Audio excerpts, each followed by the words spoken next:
ইয়াতাকাব্বালুল্লাহু মিনাল মুত্তাকিন। সুবহানাল্লাহ বলেন। আল্লাহ পাক রব্বুল আলামিন তাদের দুইজনের কুরবানির মধ্যে ইন্নামা ইয়াতাকাব্বালুল্লাহু মিনাল মুত্তাকিন, আল্লাহ তাআলা মুত্তাকি বান্দা হাবিলের কুরবানি কবুল করেছেন। সুবহানাল্লাহ, হাবিলের কুরবানি কবুল হয়েছে। এখন হাওয়া আলাইহিস সালাতু ওয়াস সালামের গর্ভ থেকে যখন কোনো সন্তান জন্ম নিত, তখন একসাথে দুইজন সন্তান জন্ম নিত। একজন একজন করে জন্ম নিতেন না। আবার দুইজনই একরকম না, যে শুধু ছেলে জমজ আবার শুধু মেয়ে জমজ না, একজন ছেলে একজন মেয়ে জন্ম নিত। হযরত আদম আলাইহিস সালাতু ওয়াস সালাম ওনার সন্তান আম্মাজান হাওয়া আলাইহিস সালাতু ওয়াস সালামের গর্ভ থেকে যখন দুনিয়াতে ভূমিষ্ঠ হয়েছে, প্রথম যে দুইজন সন্তান জন্ম নিয়েছে,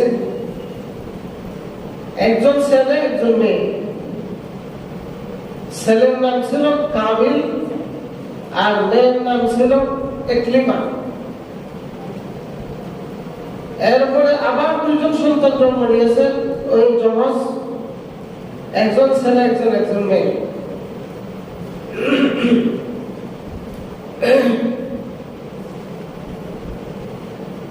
ছেলের নাম হলো হাবিল আর প্রথম জনের নাম ছিল কাবিল। এই দুইজন সন্তান যখন বড় হয়েছে, প্রায় 20 বছরের মতো হয়ে গেছে, অর্থাৎ বিবাহের যখন উপযুক্ত হয়েছে, তখন আল্লাহ পাক রব্বুল আলামিন হযরত আদম আলাইহিস সালাতু ওয়াস সালামকে জিবরাইলের মাধ্যমে জানাইলেন, ও আদম, তোমার সন্তানগুলো বিবাহের উপযুক্ত হয়ে গেছে। তোমার সন্তানগুলো বিবাহের উপযুক্ত হয়ে গেছে। এই সন্তানগুলোকে বিবাহ দিয়ে দাও। আল্লাহ তাআলা কিভাবে বিবাহ দিবেন উভয়জনকে তাও সিস্টেম শিখিয়ে দিয়েছে, যে আপন ভাই বোন বিবাহ হয় না, এটা শরীয়তে বাধা। তবে তোমার যে দুই জোড়া দুইবার হয়েছে, যে এটা ক্রস সিস্টেমে করো।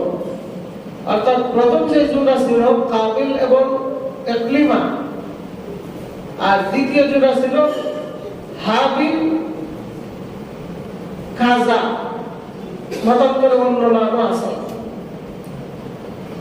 বিবাহ সিস্টেমটা ক্রস সিস্টেমে দিবা, যে হাবিলের সঙ্গে দিবা ইকলিমাকে বিবাহ, আর কাবিলের সঙ্গে দিবা কাজাকে বিবাহ দিয়ে দিবা। আদম আলাইহিস সালাতু ওয়াস সালাম এই সুসংবাদ পাওয়ার পরে তখন ওনার দুই পুত্রকে ডেকে আনলেন ওনার পাশে। আয়েশা বলতেছে যে তোমাদেরকে আমার ডাকার উদ্দেশ্য এটাই, আল্লাহর পক্ষ থেকে আমার উপর এক ইলহাম জারি করা হয়েছে যে তোমাদের তো বিবাহের উপযুক্ত হয়ে গেছে, তোমরা বিবাহের উপযুক্ত হয়ে গেছে, তোমাদের বিবাহ দেওয়ার দরকার। আদম আলাইহিস সালাতু ওয়াস সালাম বলেন, তো হাবিল তুমি ইকলিমাকে বিবাহ করবা, আর কাবিল তুমি হাবিলের বোনকে বিবাহ করবা। এই সিস্টেমে তোমাদেরকে বিবাহ করানোর জন্য স্বয়ং আল্লাহ জিবরাইলের মাধ্যমে আমাকে জানাই দিয়েছেন। সুবহানাল্লাহ। তো আদম আলাইহিস সালাতু ওয়াস সালামের এই দুই সন্তানের মধ্যে, দুই ছেলের মধ্যে গাওয়া টাইপের ছিল কাবিল। সে ছিল একটু গাওয়া টাইপের, কিটকেটে মিজাজ। আর হাবিল খুব শান্তশিষ্ট একটা আদবওয়ালা ছেলে। তো এই প্রস্তাবটা যখন রাখছে, তখন কাবিলা বলতেছে, বাবা আপনার এই প্রস্তাবে আমি রাজি হইতে পারলাম না। কেন পারলাম না? হয়তো তো আমার উপর ইনসাফ করা হয় না। কেন? আমার বোন বিশ্বের সুন্দরী, সবচেয়ে বড় সুন্দর ইকলিমা, সে আমার নিজের বোন। আমি যদি বিবাহ করতে হয়, তো আমি ইকলিমা আমার আপন বোনকে আমি বিবাহ করবো। বলেন নাউযুবিল্লাহ। আপন বোনকে কি করবে? বিবাহ করবে। তখন আদম আলাইহিস সালাতু ওয়াস সালাম বলেন, আরে বাবা, এটা তো আমার নিয়ত না, আমার পরামর্শ না, এটা স্বয়ং আল্লাহ নিজে পরামর্শ দিয়ে দিয়েছেন, জানে তোমাদেরকে এই সিস্টেমে বিবাহ দিয়ে দেয়, কারণ আপন ভাই বোন বিবাহ হয় না। এই জন্য একটু ক্রস করে, যেহেতু আর কোনো জাতি নাই, আদম থেকে শুরু জাতি, আর কোনো সন্তান আসে না এর পূর্বে, এই জন্য এইখান থেকে তোমাদেরকে এই বিবাহের সিস্টেমটা আল্লাহ চালু করে দিয়েছেন। সুবহানাল্লাহ। এখন কাবিল তো আর মানি না, বলা এটা ইনসাফ হয় না, এটা কোনো যুক্তিভিত্তিক হয় না।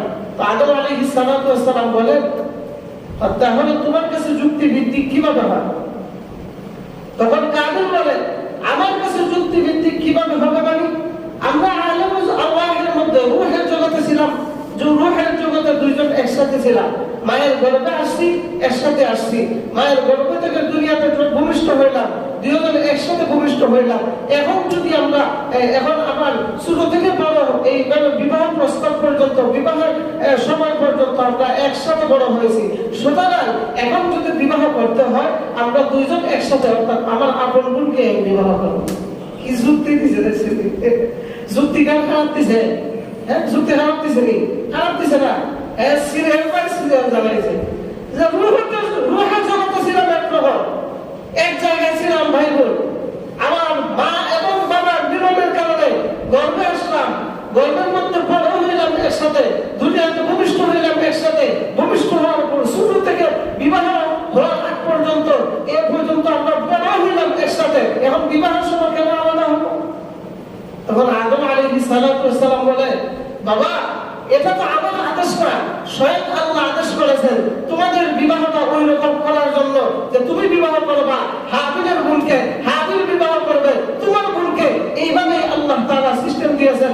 এমনি বলে, বাবা এটা আমার উপর ইনসাফ হয় না, আমার বোন হলো সবচেয়ে বিশ্ব সুন্দরী, সুতরাং বিবাহ করতে হলে, বিবাহ করতে হলে এই একলিমা আমার এই আপন বোনকে, সুন্দরী বোনকে আমি বিবাহ করব, হাবিলের বোন আমার কাছে পছন্দ হলো না। আদম আলাইহিস সালাতু ওয়াস সালাম তো বলছে সিবা কি বলে রে?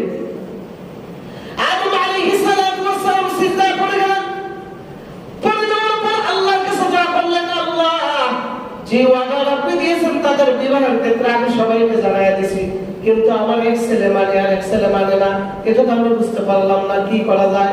এবার আল্লাহ পাক রব্বুল আলামিন জিবরাইল আলাইহিস সালাতু ওয়াস সালামকে বলেন, হে ভাই জিবরাইল, যাও তুমি গিয়ে আমার বন্ধু আদম আলাইহিস সালাতু ওয়াস সালামকে বলো, চিন্তা করার কোনো কারণ নাই, তারা যে এইভাবে বিবাহ করতে চায় না, তাড়াতাড়ি গিয়ে বলো তারা দুইজনের পক্ষ থেকে যেন আমার দরবারে নজরানা পেশ করে। সুবহানাল্লাহ। নজরানা মানে কুরবানি, তারা যেন কুরবানি দেয়। তো হাবিল কাবিল এরা দুই ভাই। কাবিল হ্যাঁ ছিল একজন কৃষক। কি ছিল? একজন কৃষক। কাবিল যে ছিল কৃষক, আর হাবিল ছিল মেষ চড়াইতো, মেষ লালন পালন করতো, ছাগল, গরু, বকরি, ভেড়া, দুম্বা, এগুলো তার অনেক বড় ফাঁদ ছিল, ওইগুলা তার নিজস্ব সম্পদ। আর কাবিলের সম্পদ হলো শস্য দানা, বিভিন্ন শাকসবজি এবং যে মৌসুমী যে ফলাদি আছে, শস্য বীজ যেগুলো আছে, ওইগুলা তার। তো আদম আলাইহিস সালাতু ওয়াস সালামকে বললেন, ও আদম, তুমি এক কাজ করো, তাড়াতাড়ি যাও, তোমার সন্তানদেরকে গিয়ে বলো যেন তারা আমার দরবারে কুরবানি দেয়। এই দুই ভাইয়ের মধ্যে যাদের কুরবানি, যার কুরবানি আমার দরবারে কবুল হবে, সে ওই একলিমাকে বিবাহ করবে। সুবহানাল্লাহ। এখন কাবিলে এই কথা শুনছে, তার বাবা বলতেছে যে আল্লাহ তাআলা বলেছেন তোমরা যেহেতু এই প্রস্তাব মানোই না, তো তোমরা দুইজনের থেকে তোমাদের মাল থেকে আল্লাহর রাস্তায় কিছু কুরবানি করো। কুরবানি, যার কুরবানি কবুল হবে তার কুরবানি আল্লাহর দরবারে কবুল হবে। বলেন তো দুইজনের মধ্যে কার কুরবানি কবুল হবে? হাবিলের কুরবানি কবুল হবে, কারণ সে আল্লাহর রাস্তায় আছে, একজন নম্রভদ্র, বাবার ওসিয়ত মানে, আল্লাহর ওসিয়ত মানে। এই কথা বলছে যখন, এবার কাবিল কি করছে? তার যে শস্যজ্জ্বল যে সম্পদ ছিল, দানের মধ্যে যে সুসা সংগঠিত, সুসা আছে মিশ্রিত, এই সমস্ত দান কিছু রয়েছে। আরো যে শাকসবজি আছে যেগুলা পাক তেমন বেশি চলে না, এগুলা সব নিয়ে সেটা পাহাড়ের মধ্যে রেখে দিছে, এটা কুরবানি করলাম, এটা যদি কবুল হয় তাহলে বিবাহ করবো। আর হাবিল তার যে দুম্বার পালা ছিল, দুম্বার পাল থেকে হৃষ্টপুষ্ট সুন্দর একটা পশু, সুন্দর একটা দুম্বা, সুন্দর করে তার খাইছে, তার আকাঙ্ক্ষাজনিত দিক পশুটা আছে, যে দুম্বাটা আছে, ওইটা জবাই করে সুন্দর করে নিয়ে পাহাড়ের মধ্যে রাইতে আসছে। সুবহানাল্লাহ। পাহাড়ের মধ্যে যখন রাইতে আসছে, দুইজনের পক্ষ থেকে কুরবানি যখন দেওয়া হয়েছে, আল্লাহ পাক রব্বুল আলামিন এবার তাদের কুরবানিগুলো দেখতেছেন যে তারা কি কুরবানি করেছে। এই কুরবানি যখন তাদের দেখলেন, দেখার পর আল্লাহ পাক রব্বুল আলামিন ইন্নামা ইয়াতাকাব্বালুল্লাহু মিনাল মুত্তাকিন, সুবহানাল্লাহ বলেন। আল্লাহ পাক রব্বুল আলামিন তাদের দুইজনের কুরবানির মধ্যে ইন্নামা ইয়াতাকাব্বালুল্লাহু মিনাল মুত্তাকিন, আল্লাহ তাআলা মুত্তাকি বান্দা হাবিলের কুরবানি কবুল করেছেন। সুবহানাল্লাহ। হাবিলের কুরবানি কবুল হয়েছে। এখন না বাবা না, এটা আমি মানি না, আপনি তো আমার উপর বেইনসাফ করছেনই, এখন দেখা যায় আল্লাহ আমার উপর বেইনসাফ করছে, বলেন নাউযুবিল্লাহ। সে আর মানে না, হবে না, এটা হবে না। আল্লাহর কথা অনুযায়ী আমি তো কুরবানি করলাম, আমার ভাই হাবিলও কুরবানি করলো, আমরা দুইজন একসাথে কুরবানি করলাম, কিন্তু আমার কুরবানি কবুল হইল না কেন?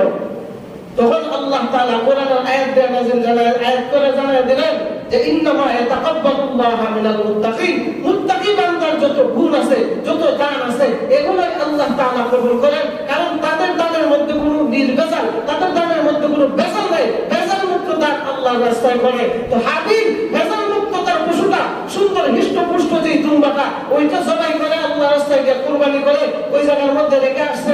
আসমান থেকে আল্লাহর নূরের তাজাল্লি আগুনের লুক্কা হিসাবে ওইটা জ্বালায় করে সারকাট করে দিয়েছে, হাবিলের কুরবানি কবুল হয়ে গেছে। সুবহানাল্লাহ।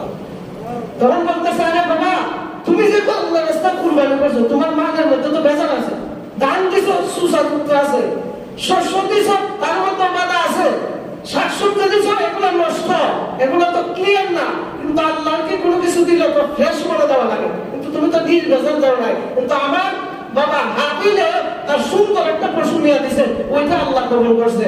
এখন হাবিল তো তেলে এগুলো জ্বলে উঠছে, আর হিংসার পাহাড় আরো বাইরে গেছে।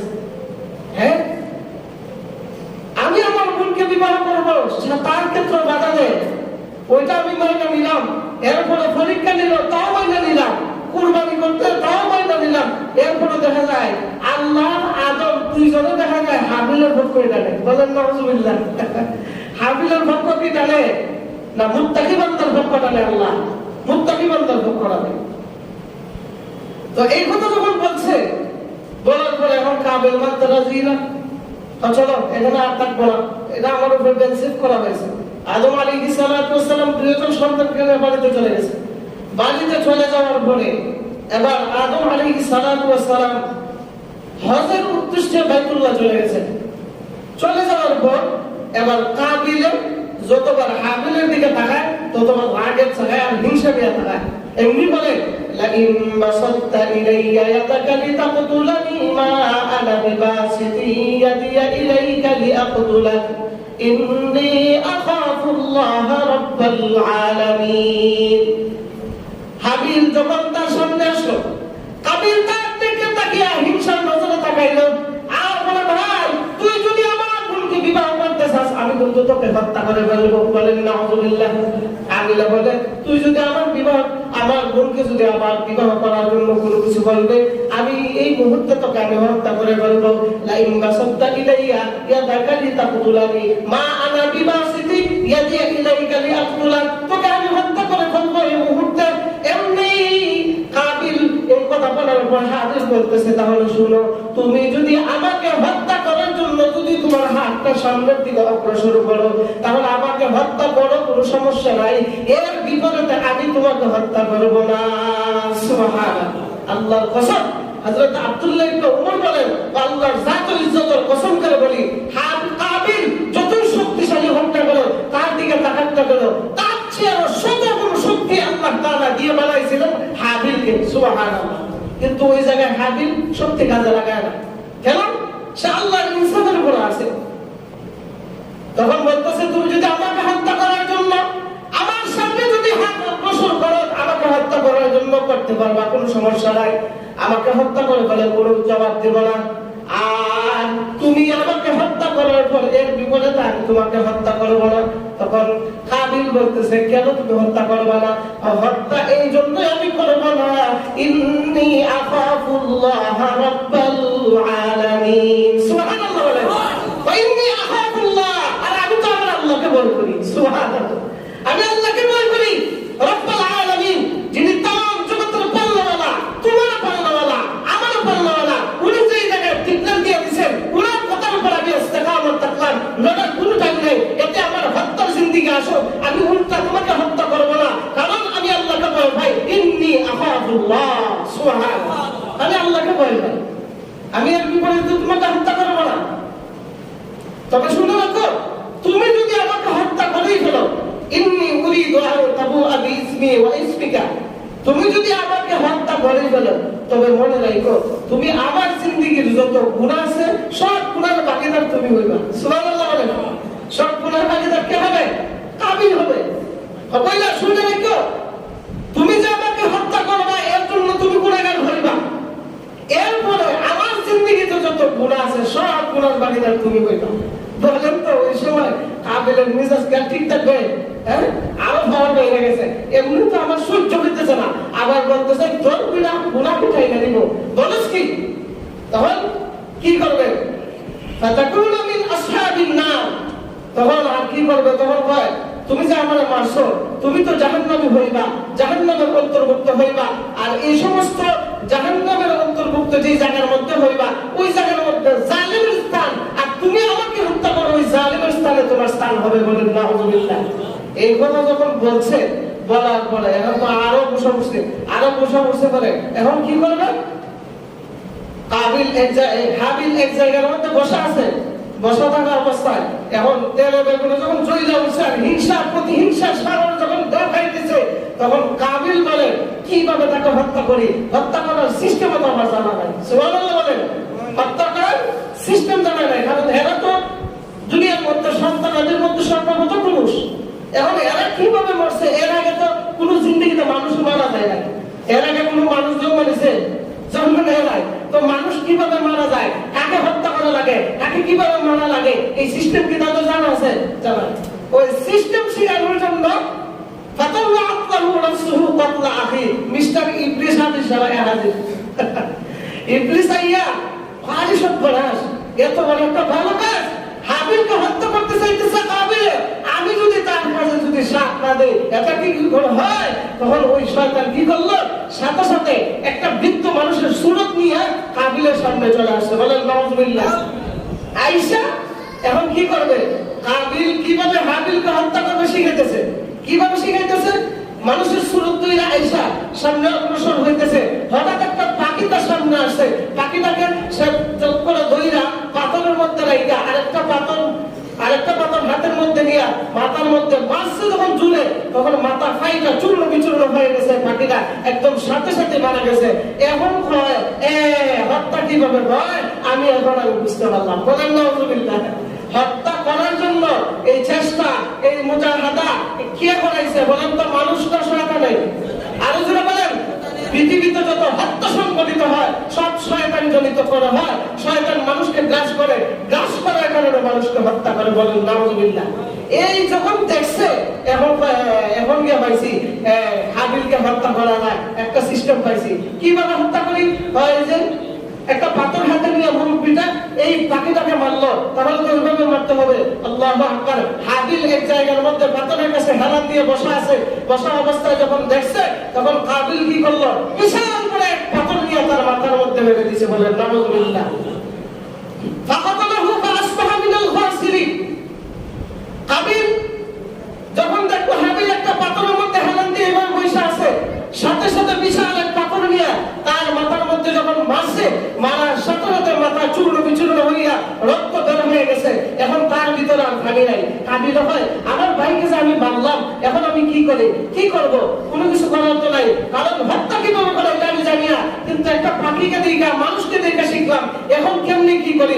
এইভাবে যখন বারবার যখন তার ভিতরে যখন কল্পনা হইতেছে যে কিভাবে আমি এটাকে নিয়ে কি করি, তখন কাবিলের লাশটাকে তার কাঁধের মধ্যে নিয়ে শুধু ঘুরায় আর ঘুরায়, কি করবে? আর মাথা কোনো কাজ আসে না। বলেন নাউযুবিল্লাহ। এখন এটাকে কিভাবে, লাশটা কি করবে? এবার আল্লাহ বলে ফাবাআসাল্লাহু গুরাবান ইয়াবআসু ফিল আরদি লিয়ুরিয়াহু কাইফা ইউআরি সাওআতা আখিহি।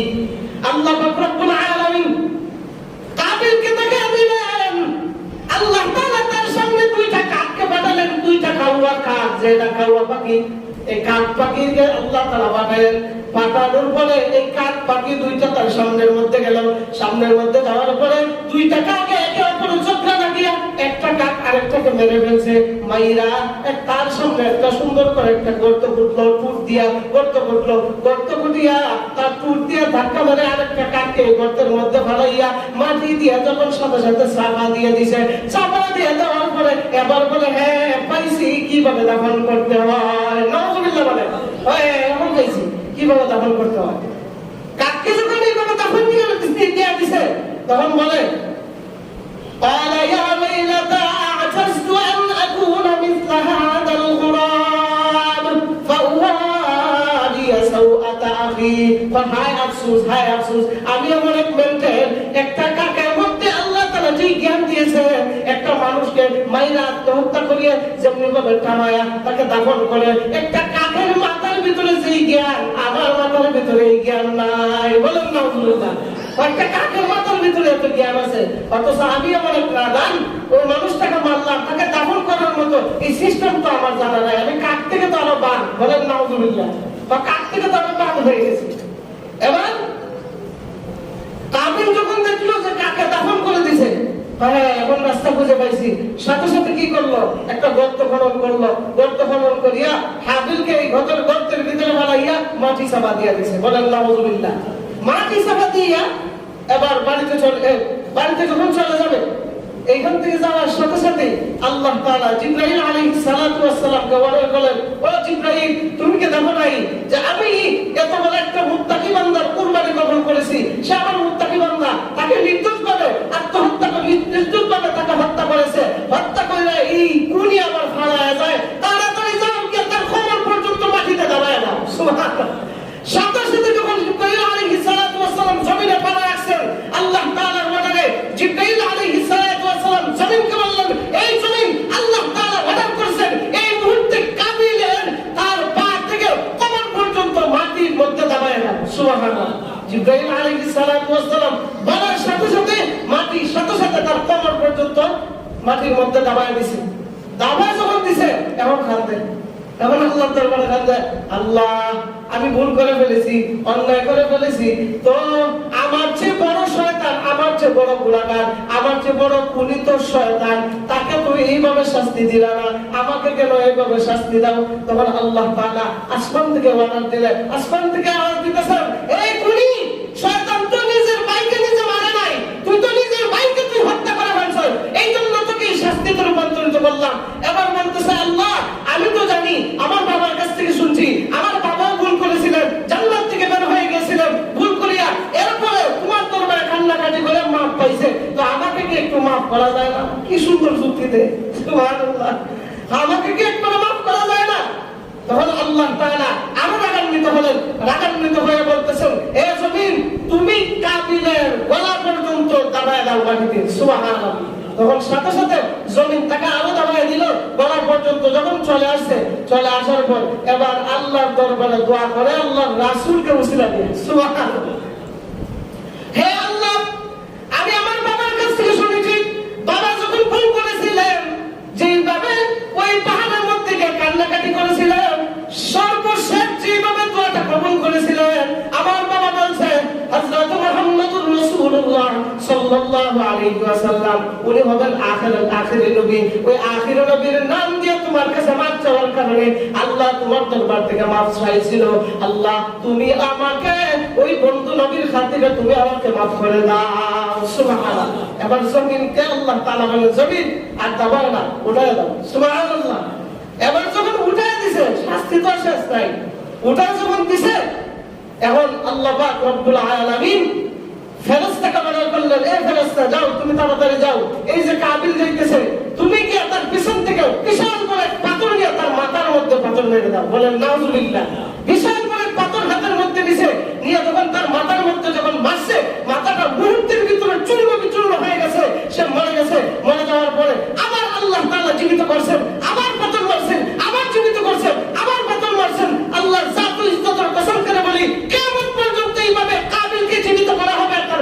মধ্যে পাতার মারতেই থাকবে, বলেন নাউজুবিল্লাহ, মারতেই থাকবে। আর কি অর্জন করছে? আল্লাহর রাসূল বলেন এই কাবিল যে তার ভাইকে হত্যা করেছে, এই জীবনের সবচেয়ে শুরু ঘটনা, এই হত্যা করার ঘটনা হলো কাবিল, এগুলি সবচেয়ে শুরু করছে। তো আল্লাহর রাসূল বলেন কিয়ামত পর্যন্ত পৃথিবীতে যত হত্যা সংঘটিত হবে সব হত্যার গুনার এক অংশ তার আমলনামায় আসবে, বলেন আলহামদুলিল্লাহ। অর্থাৎ পৃথিবীতে যত হত্যা হয়, আমরা সমাজে হত্যা হয় না?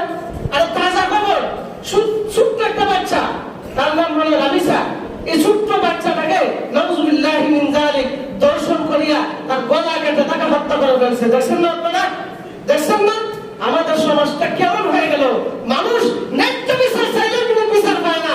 আর কিছু কিছু কুত্তা আছে যে তারা অপরাধীকে বাঁচানোর জন্য ওই কোর্টের মধ্যে আইনজীবী হিসেবে দৌড়ায়, আছে না নাই? এদেরকে ধরে সাইজ করা দরকার, এদেরকে ধরে সাইজ করা দরকার। বাবা তুই কোথায় পেলি বেটা? একটা নির্দোষ মানুষকে এইভাবে হত্যা করে ফেলছে, আবার তার পিছনে তুই গুলির পিছনে দৌড়ায়, তাকে বাঁচানোর জন্য তোকে আগে সাইজ করা দরকার, এরপরে তাকে জনসম্মুখে ফাঁসি দেওয়ার দরকার। আত্মহত্যা করে মানুষকে বিচার চায়, ওই 90 দিনের তদন্ত চায়, 1 সপ্তাহ তদন্ত চায়। কেন ভাই? যে জায়গায় পরিষ্কার একদম হত্যা করেছে, সাক্ষী নিজে জবানবন্দি দিয়েছি, তা আবার কিসে নাই? এই জন্যই যে মাঝে মধ্যে আলেম ওলামারা বলে যে ইসলামী শরিয়া আইন দরকার। শরিয়া আইন যদি থাকতো এই সমস্ত কুলাঙ্গার বাচ্চাদেরকে কত আগেই ফাঁসি দিয়ে দিত। কারণ ইসলামের মধ্যে আছে কেউ যদি বিবাহ করার পর যদি একজন পরকীয়ার সাথে যদি সে দর্শন করে, তাহলে তাকে মাটিতে কোমর পর্যন্ত দাঁড়ায় দাও, আর সবাই সমস্ত শহর অঞ্চলের সমস্ত মানুষকে দাওয়াত দাও, আর একজন এক একটা পাথর নিয়ে তাকে পাথর বিক্ষোভ করে তাকে জিন্দেগি থেকে একদম চিরতরে বিদায় করে দাও, হত্যা করে বিদায় করে দাও। এই জায়গা থেকে ইসলামের মধ্যে একটা বিবাহিত পুরুষ দর্শন করলে যদি এত বড় কঠিন শাস্তি হয়, তাহলে একটা মানুষ অবিবাহিত একটা মানুষ যদি কাউকে দর্শন করে, ইসলামী কি পরিমাণে শাস্তি থাকতে পারে, কি কঠিন পরিমাণে শাস্তি থাকতে পারে।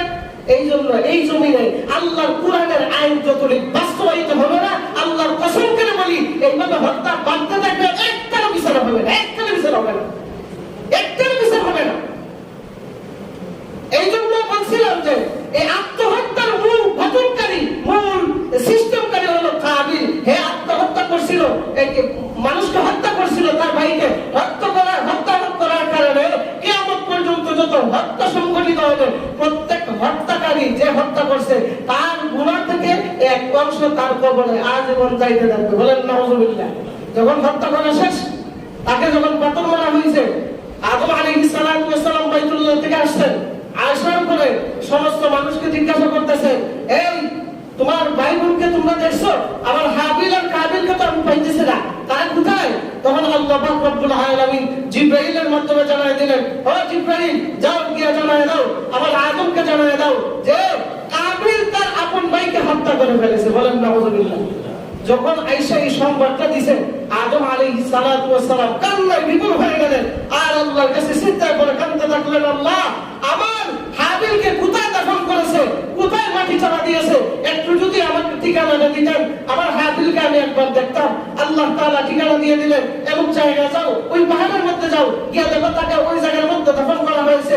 হযরত আদম আলাইহিস সালাতু ওয়াস সালাম আম্মা জান হাওয়া আলাইহিস সালাতু ওয়াস সালামকে নিয়ে তার কবরের পাশে গেলেন, গিয়া ওই কবর থেকে লাশ উত্তোলন করলেন, হাবিলের লাশকে উত্তোলন করে দেখলেন তার পুরো শরীরটা রক্তে জর্জরিত, বলেন সুবহানাল্লাহ। ওর লাশটা উঠে ওনার বাড়িতে নিয়ে আসলেন, আসার পরে এখন কয় চিরজীবনের জন্য আমার হাবিলকে এরকম ভাবে রেখে দিব। এবার আল্লাহ তাআলা বললেন, ও আদম, চিরজীবনের জন্য এভাবে রাখতে পারবে না, এটা কোনো বিধান না, আজকে থেকে একটা বিধান দিয়ে দিলাম, পৃথিবীতে যদি কোনো মানুষ মৃত্যুবরণ করে তাকে সুন্দর করে গোসল করাইয়া, কাফন পরাইয়া, সুন্দর করে তাকে মাটিতে বিছায় রাখিয়ে দেবা, সুবহানাল্লাহ। তখন থেকে হযরত আদম আলাইহিস সালাতু ওয়াস সালাম হাবিলকে সুন্দর করে গোসল করাইলেন, কাফন করাইলেন, এরপরে সুন্দর করে এইভাবে কবরের মধ্যে শোয়াইয়া বিছাইয়া দাফন করে দিলেন। তখন থেকে মানুষ দাফন করার নিয়ম চালু হয়ে যায়, সুবহানাল্লাহ, চালু হয়ে যায়। তো আমার এই ঘটনা বলার উদ্দেশ্য হলো যে কুরবানি তারা করছে, ওইখান থেকে কুরবানির সূচনা। তারা কুরবানি করেছিল, কেউ দিছিল যে তার মাল থেকে, কাবিলে দিছিল কিছু শস্য, ওই জায়গার মধ্যে দিছিল, আর হাবিলে দিছিল দুম্বা দেওয়ার কারণে তার নিয়তটা সহিহ হওয়ার কারণে, আল্লাহর কথার উপর ইস্তেকামত থাকার কারণে সাথে সাথে আল্লাহ পাক রব্বুল আলামিন হাবিলের কুরবানিটা কবুল করে নিয়েছেন। আর ওইদিকে আল্লাহর রাসূল বলতেছেন, হে আল্লাহ, আদম আলাইহিস সালামের যুগে যে নিয়ম আপনি চালু করছেন যে আসমান থেকে আগুনের রূপকা আয়েশা জ্বালায় পড়ে সারখার করে দিবে আর কুরবানি কবুল হয়ে যাবে, কিন্তু আমার উম্মতের বেলা তো এটা অনেক কঠিন হয়ে যাবে। সুবহানাল্লাহ, কঠিন হয়ে যাবে। তো আল্লাহ তাআলা বলেন, তাহলে কি করব?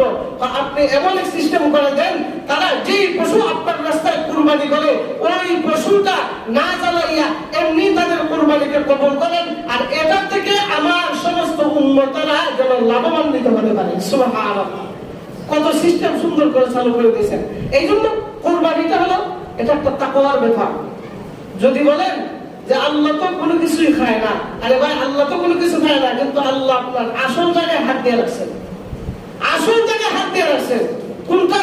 আপনার তাকওয়ার ভিতরে হাত দিয়ে রাখছেন, যে আপনি যে আনলেন আইনা কুরবানি আল্লাহর রাস্তায় করবেন, আপনার নিয়তটা কতটুকু, আমলটা কতটুকু, তার উপর ইস্তেকামত কতটুকু আছে, কত নিয়তের জন্য কতটুকু দরকার আছে, ওই আপনার আসল জায়গায় আপনাকে হাত দিয়ে রাখছে। যদিও দুনিয়ার বাহ্যিক দৃশ্যতে আপনি খাইতেছেন, দেখতেছেন, ভাবতেছেন, কোনো কিছু বুঝতেছেন না সবকিছু, কিন্তু আপনার আসল জায়গায় আপনি হাত দিয়ে রাখছেন আল্লাহ, আর তাকায় রাখছেন যার নিয়ত সহিহ তার নিয়ত আল্লাহ তাআলার সাথে সাথে নিয়ত কবুল করে কুরবানি কবুল। সুবহানাল্লাহ। আর যদি ওই যুগের সিস্টেম যদি চালু থাকতো, আমার মনে হয় বেশিরভাগ শতকরা এক জায়গায় 100 জনের মধ্যে 99 মানুষের কুরবানি হলো না। যেভাবে নিয়ত করে আমরা কুরবানি দেই, আল্লাহ পাক রব্বুল আলামিন আমাদেরকে সজ্ঞানে আল্লাহ তাআলাকে রাজি খুশি করার উদ্দেশ্যে আল্লাহ তাআলা কুরবানি দেওয়ার তৌফিক দান করুন। সবাই বলে আমিন। ওয়া আখিরু দাওয়ানা আলহামদুলিল্লাহি রাব্বিল আলামিন।